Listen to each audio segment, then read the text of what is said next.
जब हम पानी की बाल्टी को कहीं ले जाते हैं और ज़्यादा भार लगने की वजह से जब उसे हम नीचे रखते हैं, फिर उठाकर वापस ले जाते हैं और भार लगता है तो उसे हम नीचे रखते हैं, ठीक इसी तरह से हमारी ज़िंदगी में जो भी टेंशन है, जो भी डिप्रेशन है, वो भार हमें कुछ वक्त के लिए नीचे रखना यानी उसे छोड़ना होगा। उसे छोड़ना बहुत ज़रूरी है, नहीं तो कोई प्रॉब्लम हो सकती है। और जब ज़्यादा भार होता है तब कोई काम भी नहीं कर सकते हैं। बाल्टी ही नहीं, अगर एक गिलास पानी को भी हम बहुत देर तक पकड़ कर रखते हैं तब भी हमारे हाथों में दर्द शुरू हो जाता है। वजन कितना भी हो, भार हमेशा हमें लगता ही है। उसी तरह से टेंशन छोटा हो या बड़ा हो, एक टाइम के बाद उसका इफेक्ट होना शुरू हो जाता है, उसका असर हमें लगना शुरू हो जाता है, वो भार हमें महसूस होने लग जाता है, जिसको हमें नीचे रखना बहुत ज़रूरी है, यानी उसे छोड़ना बहुत ज़रूरी है। तो अब सवाल ये आता है कि उस भार को नीचे कैसे रखें।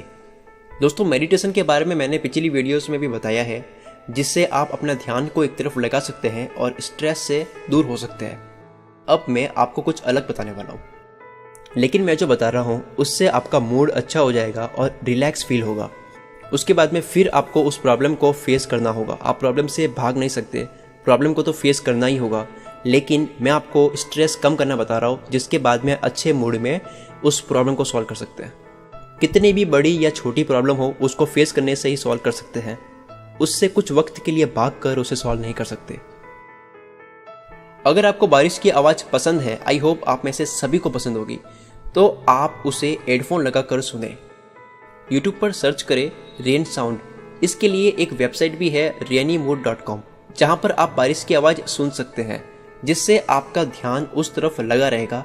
अगर हम इसे डीप में समझे तो यह भी एक मेडिटेशन ही है। इसे करने से आपको बहुत रिलैक्स फील होगा और आप फिर कोई भी काम करोगे तो अच्छे मूड से करोगे।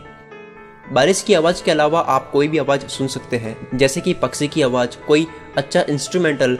जब ये सुनते हो तो आपको कोई इमेजिनेशन में नहीं जाना है। जैसे अगर आप इंस्ट्रूमेंटल की आवाज़ सुन रहे हो तो वो किसी सैड मोमेंट में आपको खो नहीं जाना है। आपका जो ध्यान है वो आवाज़ पर होना चाहिए और उस आवाज़ को एंजॉय करो। इससे होगा यह कि मान लो आपका 10 मिनट ध्यान उसमें लगा रहा, बारिश की आवाज़ में आप जो सुन रहे हो, तो उसे एंजॉय किया तो आपका ध्यान लगाने की शक्ति बढ़ गई। इस तरह से आपके ध्यान लगाने की प्रैक्टिस होगी और इस तरह से धीरे धीरे दूसरे काम में भी, जहाँ पर ध्यान लगाना मुश्किल हो रहा है, वहाँ पर भी ध्यान लगा सकोगे, क्योंकि आपकी कंसंट्रेशन की स्किल है, एक जगह लगाने की जो स्किल है वो बढ़ जाएगी। इससे आवारा मन कंट्रोल होगा, जो आपका ध्यान बार बार इधर उधर होता है वो कंट्रोल होगा, वो कम हो जाएगा। थैंक यू सो मच दोस्तों। अगर आपको ये वीडियो पसंद आई तो लाइक कीजिए, क्योंकि ये लाइक्स ही है जो मुझे कहते हैं कि ऐसी वीडियो और बनाते रहो। आप कमेंट भी कर सकते हैं और अगली वीडियो के लिए इस चैनल को सब्सक्राइब करें। मैं शकील कुल मित्र से आपके सपनों को सपोर्ट करता हूँ।